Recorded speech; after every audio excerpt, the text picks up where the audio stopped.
The Precious Master of Oddiyana said, "I, the Lotus-born, and those like me, have, for the sake of lazy yogis, revealed the instruction on transference.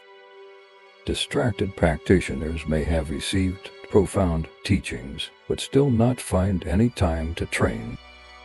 For such practitioners, this oral instruction is for attaining Buddhahood at the time of death without the need for further training.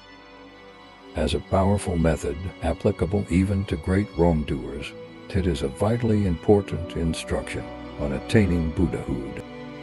It is best if, by training from now on, you are able to practice the transference by yourself when you are certain that you are about to die.